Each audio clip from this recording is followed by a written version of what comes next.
Bonjour à tous, bienvenue sur Mosaïque. On démarre tout de suite cette émission par l'info à la une. Pas de strass ni de paillettes, mais des uniformes d'apparat soignés. C'est ce qu'on pouvait observer jeudi sur la place d'armes de la caserne de gendarmerie de Sarreguemines. La compagnie de gendarmerie départementale et l'escadron 15-7 de gendarmerie mobile ont organisé en grande pompe la prise de commandement du commandant Sadler et du capitaine Crouvisier. Nous reviendrons sur cet événement dans notre JT, mais tout de suite, voici le sommaire de l'émission. Chez Festividé, j'ai trouvé des idées originales pour le baptême de ma filleule. Festividé, des idées toutes faites. Au sommaire aujourd'hui, outre l'installation d'un nouveau commandant à Sarreguemines, les gendarmes de la section de recherche de Metz ont convié la presse pour présenter le butin d'une série de cambriolages menés en Moselle-Est et en Alsace-Bossu. Le conseil de la casque s'est réuni, les élus ont débattu et tranché. Le soutien à la réinsertion professionnelle sera mené en régie. 5 matchs et 4 victoires au compteur, le Sarreguemines FC fait bonne figure en CFA2 samedi. Ils se sont déplacés à Bissheim. Dans Tendance, vous ferez la connaissance de Frédéric Metzinger, un des premiers tatoueurs installés en Moselle-Est. Pour terminer, nous passerons à table. L'entrée de la semaine est un duo de saumon à la façon Guy Philips. Aujourd'hui, notre séquence replay nous plonge dans un passé qui semble lointain. Le 6 octobre 2006, des collégiens découvraient le chantier de l'hôpital Robert Pax. C'était dans le cadre de la 4e édition des Journées du bâtiment. Regardez. Où que vous soyez, vos données sont sauvegardées et protégées contre les menaces externes. Pour les pros, la solution, c'est le Cloud ID Réseau. Le chantier du futur hôpital de Sarreguemines a débuté il y a près d'1 an. Environ 90 personnes y travaillent chaque jour. Aujourd'hui, c'est une journée un peu particulière, puisqu'environ 700 collégiens en classe de 4e, 3e, issus de divers collèges de la Moselle-Est, visitent les lieux. Encadrés par une douzaine de professionnels du bâtiment, les élèves, pour certains en classe de découverte professionnelle, peuvent apprécier les conditions et méthodes de travail du personnel de ce chantier. Si la découverte est un des objectifs de la journée, susciter une vocation pour ces métiers en est un autre. Le chantier du nouvel hôpital est particulièrement impressionnant. Chaque jour, 3 grues placées sous la direction de 3 chefs de chantier réalisent chacune près de 100 mètres carrés de plancher. Au milieu des monstres d'acier et des immensités coulées dans le béton, les élèves se laissent aller à leurs questions. Ce que la petite histoire ne dit pas, c'est combien de ces collégiens ont été marqués par cette visite au point de s'orienter vers les métiers du bâtiment. On poursuit avec la météo. 34% des accidents du quotidien ont pour origine les loisirs et le jeu. Assurance accident de la vie, la sécurité par tous les temps. Bonjour à toutes et à tous. À partir de demain, c'est une douceur instable qui s'installe sur notre département. Les pluies sont encore fréquentes et parfois marquées en début de journée. Elles s'éloignent vers l'Allemagne en matinée et laissent place à un temps plus instable. Quelques périodes ensoleillées s'intercalent dans un ciel souvent chargé et parfois menaçant, s'accompagnant à l'occasion d'une averse et de rafales de vent. Côté température, pas d'amélioration, les minimales partent de 10 à 13 degrés et les maximales de 17 à 19 degrés. Demain mardi 7 octobre, pensez à souhaiter une bonne fête au Serge et le soleil nous accompagnera de 7h58 à 19h17. Pour la séquence insolite du jour, je vous propose des vues de Sarreguemines sur pellicule 8 mm. C'était il y a 50 ans. Saurez-vous reconnaître l'endroit exact? Petit indice, on y met toujours la gomme.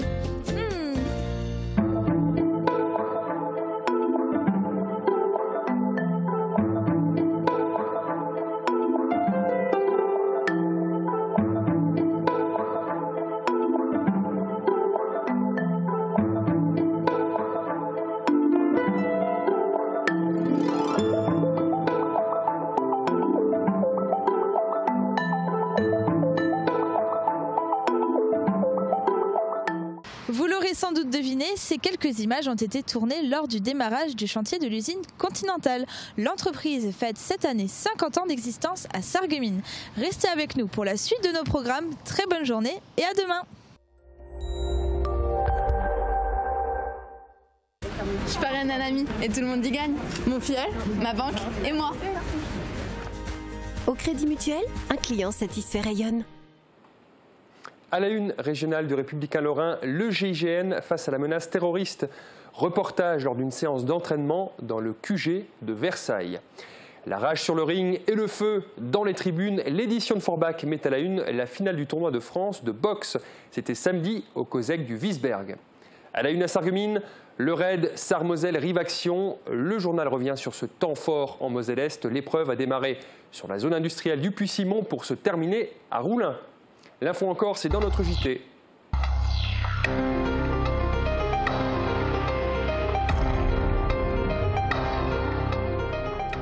Jeudi matin, la caserne de gendarmerie Sarreguemines célébrait en grande pompe une double prise de commandement. Le commandant Sadler pour la gendarmerie départementale, le capitaine Crouvisier pour la gendarmerie mobile. Thomas Drouin était sur la place d'Armes pour suivre la cérémonie. L'image est trompeuse, le public n'est pas au garde à vous, mais tous assistent sous un grand soleil à la double cérémonie de prise de commandement organisée sur la place d'Armes de la caserne colonel Adrien Henry. Du côté de la gendarmerie départementale, c'est le commandant Laurent Sadler qui a pris les rênes de l'escadron depuis le 1er août 2014. La circonscription ne lui est pas inconnue. Si sa carrière l'a mené à Troyes, Revin ou encore Strasbourg, il est originaire de Sarreguemines et possède encore de la famille proche sur le secteur. Professionnellement, c'est à un général de gendarmerie qu'il fait référence lorsqu'il s'agit de définir sa vision du commandement. Moi j'ai un axe principal, j'ai une devise, c'est à mon tout qui a été instituée par notre général, le général Watin-Gouin qui a commandé le CIRPA quelques années et qui a donc mis en place la devise de la gendarmerie, une force humaine. Voilà, parce qu'on peut mettre tous les outils informatiques, les outils qu'on veut. Le plus important, c'est la valeur humaine. Les gendarmes mobiles de l'escadron 15-7, eux aussi, ont solennellement célébré la prise de commandement du capitaine Jean-Christophe Crouvisier. Pour ce dernier aussi, la région de Sarreguemines n'est pas une terre inconnue. Vosgien d'origine, il est présent au sein de ce même escadron depuis 1 an en tant que commandant de peloton. Il ne part pas non plus dans l'inconnu quant aux relations qu'il aura avec le commandant Sadler. Les deux se connaissent en effet depuis 25 ans. Oui, en fait, on se connaît donc depuis le début de ma carrière, quand je suis arrivé jeune gendarme à l'escadron de Longil et Saint-Avold. Le commandant Sadler était présent déjà. Il a fait la même école que moi, donc on avait déjà des très bons contacts à l'époque. Donc ce sera des contacts qui se reproduiront. On est resté toujours en contact le long de ces 25 ans. Dès leur prise de poste respective, les deux gradés se sont mis au travail. Le commandant Sadler tient à poursuivre l'action de la compagnie dans la police routière et la lutte contre les cambriolages.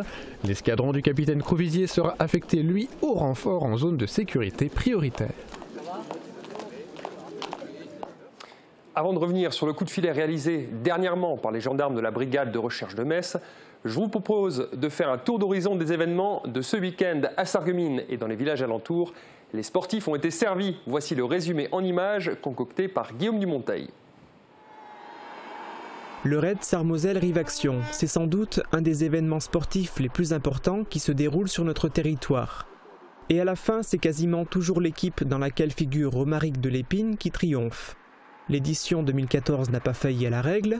L'athlète messin avait même suffisamment d'énergie pour porter jusqu'à la ligne d'arrivée son coéquipier et futur partenaire de club à Dijon, Gérard Lenoury. Eux aussi ont profité de la douceur du climat pour naviguer sur la Sarre. Les amateurs d'aviron français et allemands qui ont pris part à la deuxième randonnée organisée entre Sarreguemines et Sarrebruck. Ils ont appris les commandements dans les deux langues, étant donné que les nationalités étaient mélangées sur chacune des embarcations. De nombreuses calories ont également été brûlées lors de la fête du centre nautique. Des activités pour petits et grands étaient proposées toute la journée de samedi, de 16h à minuit. Il y avait des jeux, la possibilité de faire son baptême de plongée et une ambiance folle, notamment lors de l'aquazumba. Les bassins étaient colorés comme jamais. Autre lieu et autre univers à Blies-Schweyen pour la traditionnelle soirée repas-spectacle organisée par Agir Ensemble. Les généreux convives, qui par leur présence contribuaient à aider les personnes atteintes du cancer, ont dîné dans une atmosphère conviviale et assisté à différents spectacles. La santé était aussi dans les têtes des marcheurs ayant répondu à l'invitation du club vosgien de Sarreguemines et de la Modemas, l'association mosellane pour le dépistage des maladies cancéreuses. À l'occasion de leur parcours de 8 km en forêt et lors du débat organisé après, ils ont pu échanger avec le docteur Bernard Jancola. Ce dernier leur a rappelé l'importance du dépistage pour lutter contre le cancer du sein. Pour être en bonne santé, il faut manger des fruits et des légumes, tout le monde le sait, et notamment les arboriculteurs de Roth. Ce dimanche, ils ont exposé leurs plus beaux spécimens. 2014 a été pour eux une très bonne année, sans gel, ce qui leur a permis de voir pousser tous les fruits attendus, des cerises notamment. Exposition toujours avec les nombreux étals du marché aux puces de la solidarité. Comme chaque année, de nombreuses personnes se sont rendues sur la zone commerciale de Neunkirch à la recherche de la bonne affaire ou de l'objet insolite qui leur faisait défaut. L'antenne sarregueminoise de la Croix-Rouge est à l'origine de cet événement. Elle récolte chaque année par ce biais entre 6 et 8 000 €, lui permettant de venir en aide à des personnes en difficulté. Le nombre de ces bénéficiaires, qui ont du mal à boucler les fins de mois, a augmenté de 15% en un an. Atmosphère inédite à Saarbrück, où le fantôme qui hante le château fait visiter ce lieu, en français s'il vous plaît, aux enfants et aux parents courageux. Une fois par mois, cet être mystérieux raconte des anecdotes sur le château et sur son mode de vie hors du commun. La maman des poissons, elle a l'œil tout rond, on ne la voit jamais froncer les sourcils, c'est petit, l'aime bien, elle est bien gentille. Et moi je l'aime bien, avec du citron. Expression théâtrale toujours ce dimanche avec les arts au jardin des faïenciers. Les visiteurs ont pu découvrir les activités proposées tout au long de l'année par l'association du foyer culturel de Sarreguemines.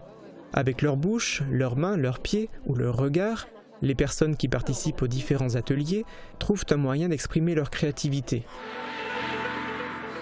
Pour clôturer en beauté ce tour d'horizon des différents événements qui ont eu lieu ce week-end, voici un extrait du concert de jazz manouche proposé aux mélomanes à Roulin. Gaston Michel, Jean-Gérard Lecher et Brady et Dopols Winterstein ont fait étalage de leur talent.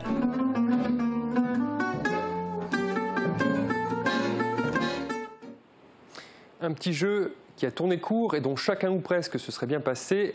Le point de départ, un braquage à Willerwald. De fil en aiguille, l'enquête a mené les gendarmes à arrêter 10 personnes et à résoudre une série de cambriolages effectués en Moselle-Est et en Alsace-Bossu. Lors des perquisitions, de nombreux objets volés ont été retrouvés. Certains ont déjà été restitués à leurs propriétaires, d'autres non.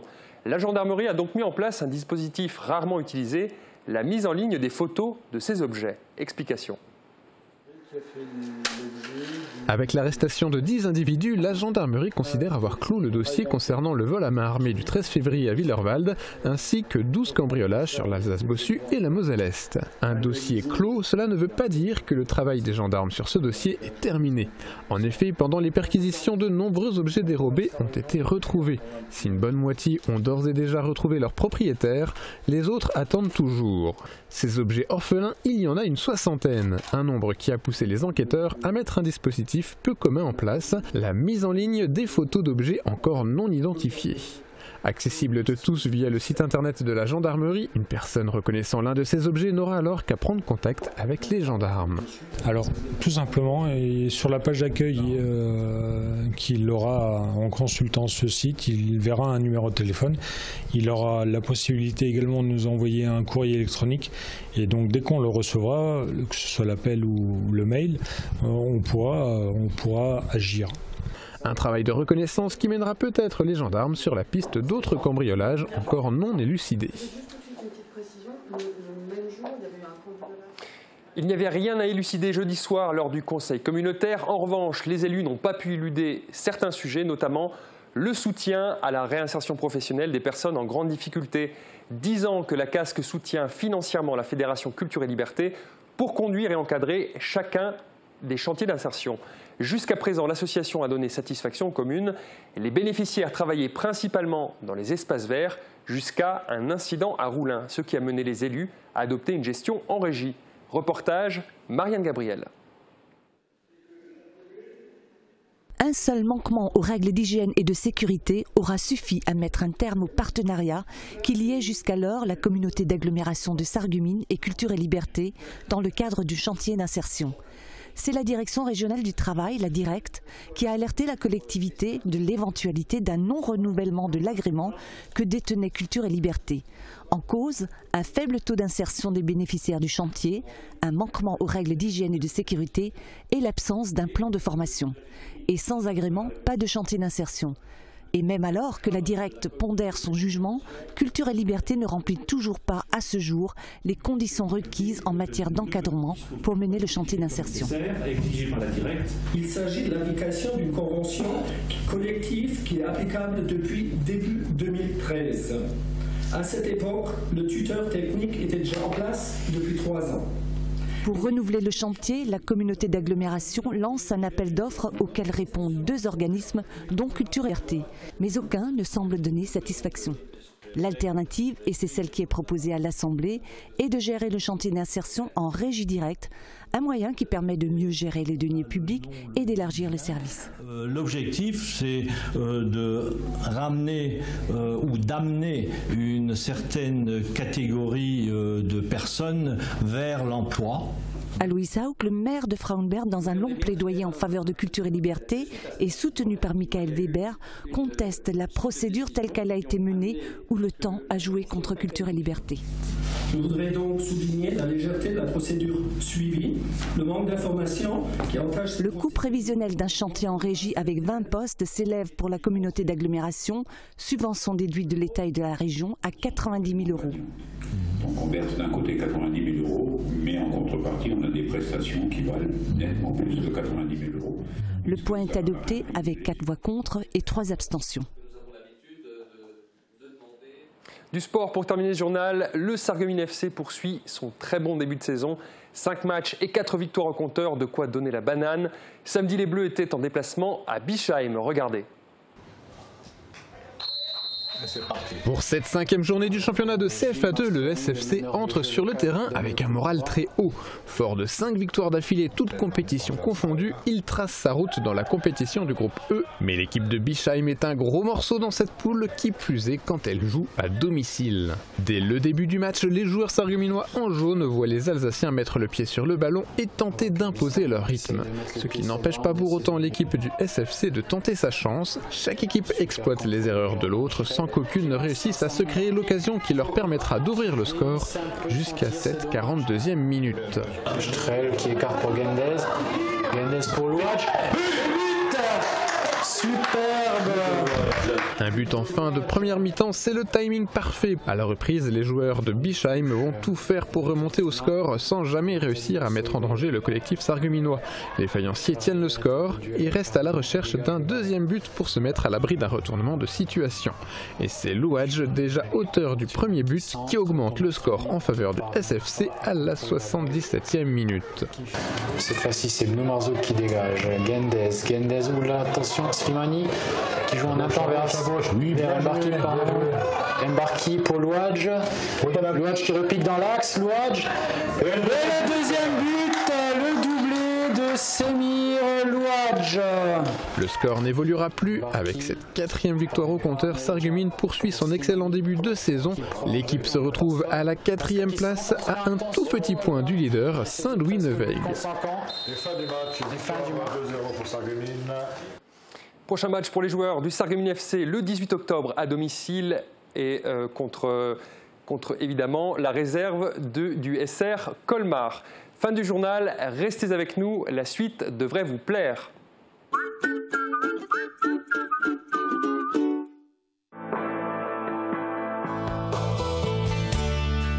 Quand on comprend de moins en moins bien, on finit par se couper du monde. Réagissez et testez votre audition gratuitement à la Passion de l'audition. Ensemble, trouvons la meilleure solution pour la meilleure audition. 1000 trésors à découvrir et une invitation au rêve sur la route de la soie. Du 26 septembre au 6 octobre, c'est la Foire internationale de Metz. Passionnément vôtre.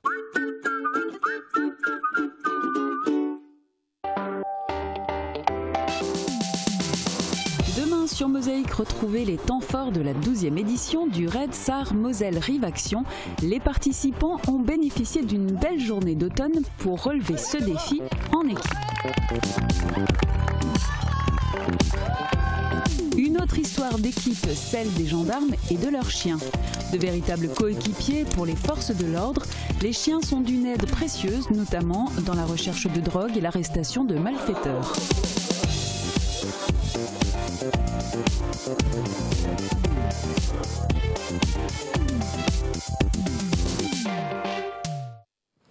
Cette semaine, la petite histoire nous emmène à Kalausen. Les croix de chemin y sont nombreuses. Grâce au travail de l'association historique du village, qui en a fait l'inventaire, nous vous raconterons cette semaine l'histoire de 3 d'entre elles.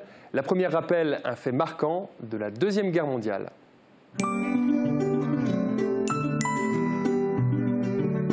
FBS, du bon temps par tous les temps.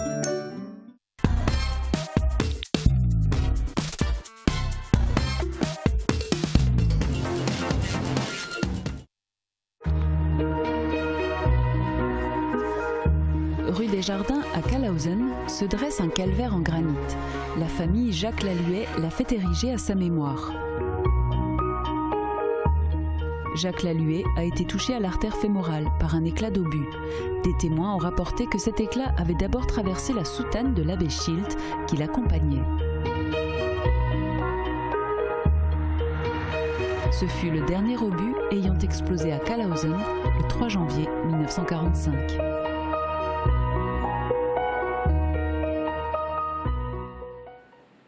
Retour dans le présent pour vous parler de certains tableaux qui ne se montrent pas dans les musées. Quoi qu'il puisse s'agir de chefs-d'œuvre, ils ne seront probablement jamais exposés ni conservés dans les collections. Aujourd'hui, dans Tendance, on parle du tatouage. L'un des premiers tatoueurs de Moselle-Est nous a ouvert son cabinet. Un local paré de dessins et d'objets qui évoquent la sentence finale, mais traités à la légère, tout en couleur et sur fond de musique psychédélique. C'est dans cet antre fantaisiste et burlesque qu'œuvre Frédéric Metzinger. Regardez. Avec Virch Menuiserie, votre maison devient tendance.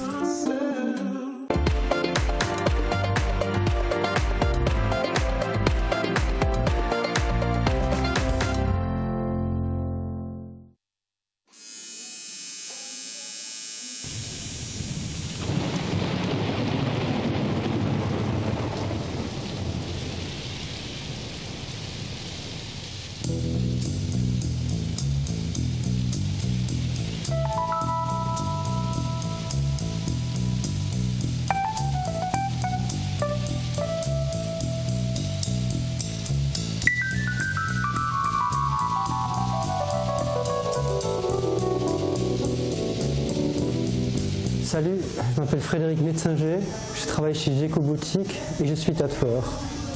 Riders on the storm. Riders on the storm. Ça a commencé très tôt, à l'âge de 12 ans et demi.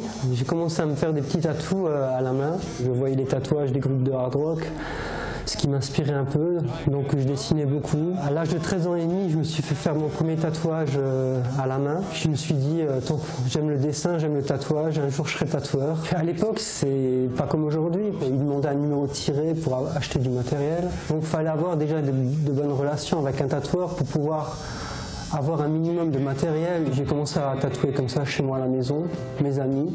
J'ai rencontré une autre personne qui lui m'a dit, tu vas apprendre à tatouer, ouvre un salon et je t'apprends à tatouer. Donc j'ai ouvert un salon à Saarbrück en échange d'un apprentissage de tatouage.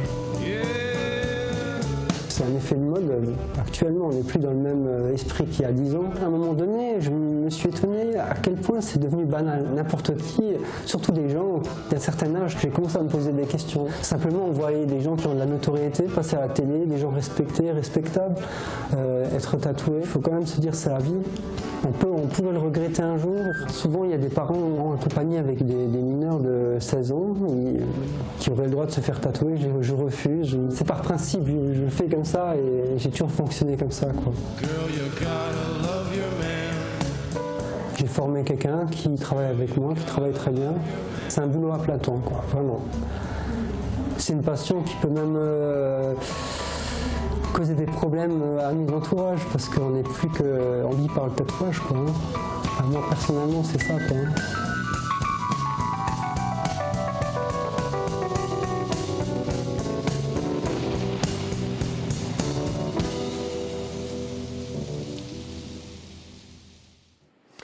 Ce n'est plus une surprise, nous terminons cette émission en cuisine. Aujourd'hui, nous allons chez Guy Philips à la Bonne Marmite. Il prépare un duo de saumon et une salade perlée aux écrevisses. Bon appétit! les cuisines au meilleur prix. Aviva présente entrée plat dessert. Aviva, la cuisine qui vous va.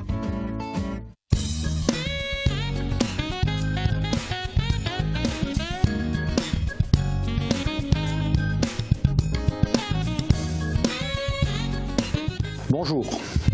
Cette semaine, je vais vous proposer un duo de saumon, c'est-à-dire saumon fumé et carpaccio de saumon, sur son lit de perles marines, éclats de mandarine, écrevisses. On commence par cuire des petites pâtes, une dizaine de minutes dans de l'eau salée.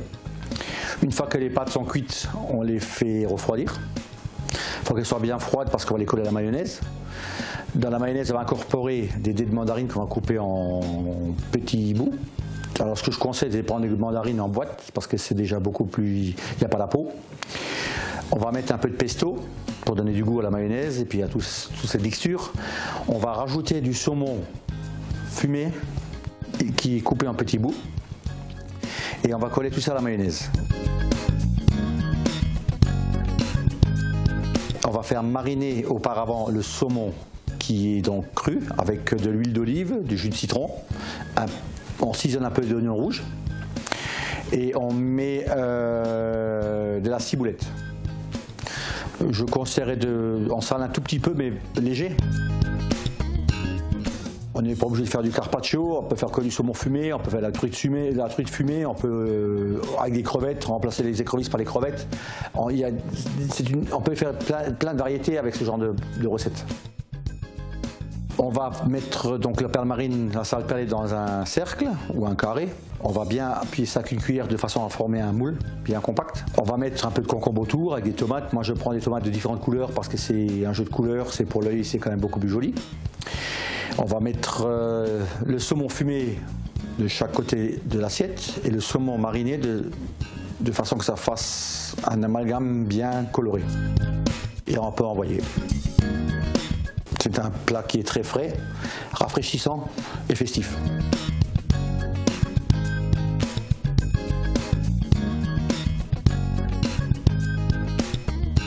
Bon appétit.